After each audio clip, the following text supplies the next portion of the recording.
The death of online privacy is becoming blaringly obvious, with the UK requiring verification for any user that wants to view content that the government considers adult content, to YouTube's new system surveilling your behaviors, comments, and interests to pinpoint if you are 18 or not. And if not, you either have to prove it wrong by showing a verification such as your driver's license, your credit card, and if not, your content available is going to be significantly less, hindering the distribution of information. Anyone with a modicum level of critical thinking knows this is not wholly about the kids, and more so, it's just about regulating the dispersive information. Many large-scale conflicts across the world has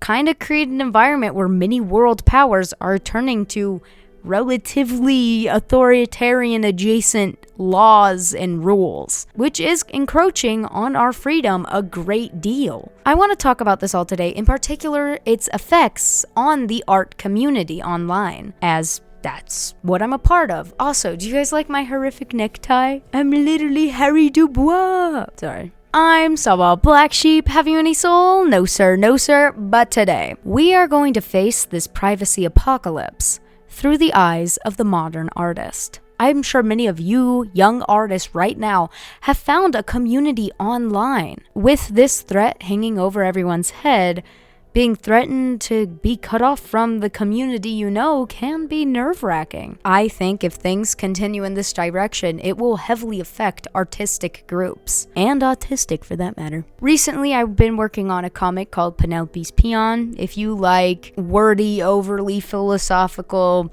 character type writing, so if you like Dostoevsky or Disco Elysium or Goodnight Pom Pom, you might really like it. It is a bit dark, so go ahead and check it out. If you want to join the Patreon, we have weekly exclusive Discord streams where I draw whatever you want. But if you don't feel like doing any of that, feel free to join our 17 plus Discord server to meet a bunch of cool artists and get your art in the next video. But as always, we begin. This dilemma extends far past just the art community, and I think everyone is fully aware of that fact. But I think the online art community will be more heavily affected than some others. The online art community is relatively known for harboring a lot of young and beginner artists, and giving a space for them to post, share, and communicate with like-minded individuals.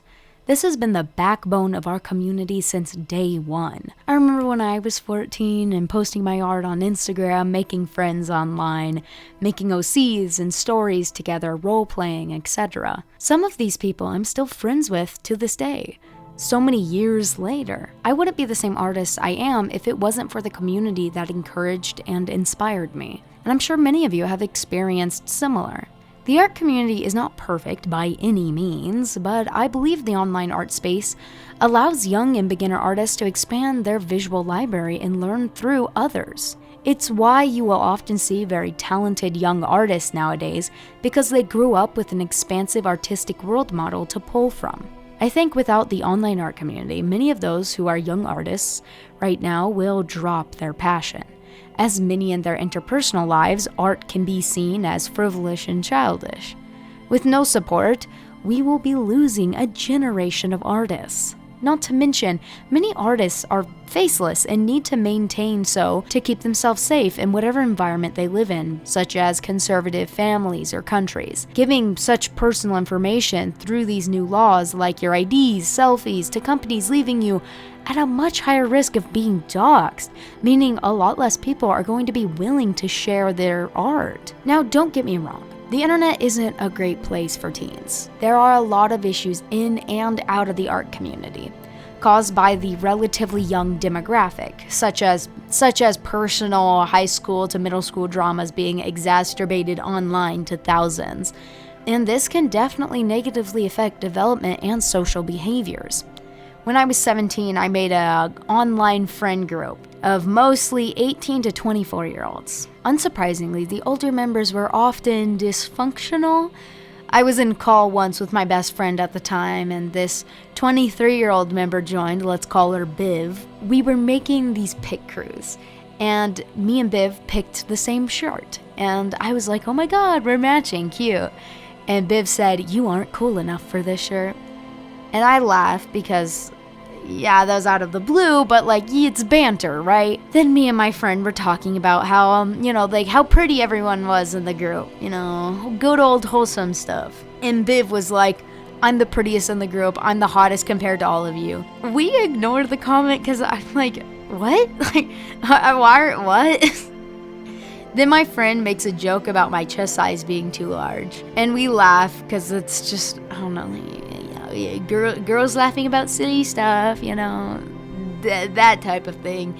And Biv immediately follows that with, my boobs are the perfect size. They're like perfect little teacups. Now it's starting to get a little off-putting.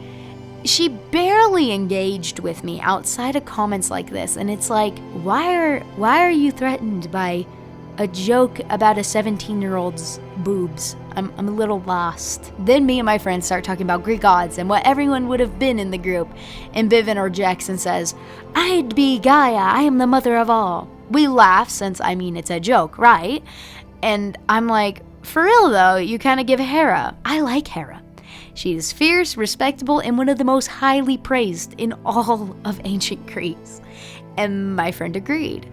For some reason, this pissed this 23-year-old woman off, and she started yelling at my friend, saying, who asked you? You aren't even a real woman. Context.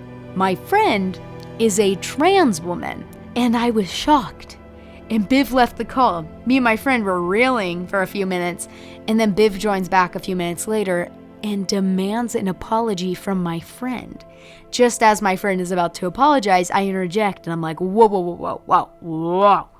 We were just chilling, and you just said a very hurtful, transphobic comment because we didn't call you the mother of all things. Do you have any idea how insane that makes you seem? She gets embarrassed, leaves the call, and then leaves the server. Oh, and it gets good after this. Mind you, Biv is a 23-year-old woman. I am 17, and my friend's like 19. Biv then goes to her 24-year-old boyfriend to bitch about how I give her anxiety and how I should be kicked out of the group. So at like 2 a.m., this guy DMs me and is like, could you leave the group because Biv doesn't like you? And at first I'm like, damn, I'm so sorry. I'll leave. Okay, my bad, teach. And then then everyone was like, okay, no, that's a little much. Then Biv gets a group of people in the server together who disliked me, and they get them into a group chat, and then they put me in the group chat. And I tell them, hey, look, I'm more than happy to hear you guys out. I realize I'm human, I'm flawed. If there could be something I could do to be a better friend to y'all, I will listen. I will do my best to work on it. But please, do not go back and forth just hating on me. Let's keep it constructive, okay? What they said after that was, there's nothing wrong with you per se. I just think you're really annoying. Or, this one. Oh, you're just so disingenuous. And then when I asked what they considered disingenuous, it was stuff like me saying, I want to be a better friend, or me complimenting their art, or thanking them for something. Like just basic polite behavior. There was this one guy that would like openly talk about how he hated my personality, and he'd call it okay because it's brutal honesty and he doesn't have to like me, and he would just like remind me. And it's like, what? However, he has since apologized since that era in his life. Rest in peace, man. That one didn't turn out very well. It's kind of like the sad cycle of the whole thing. But nonetheless, this is all to say, the internet is God's damn brutal and can really mess teens up when they're put into situations like this. This situation heavily affected how I view myself in the eyes of others, where my baseline assumption now is most people dislike me to some degree about something innately intertwined with my identity. I just assume I'm a dislikable person, and I just kind of accept that fact. This type of stuff has happened to so many kids growing up online. I am nowhere near the only person that has gone through something like this. So I do understand the push to keep kids offline. And I think a completely unregulated internet is dangerous. But there is no way to keep all kids offline without choking communities like the online art space and encroaching on the freedom and privacy of everyone.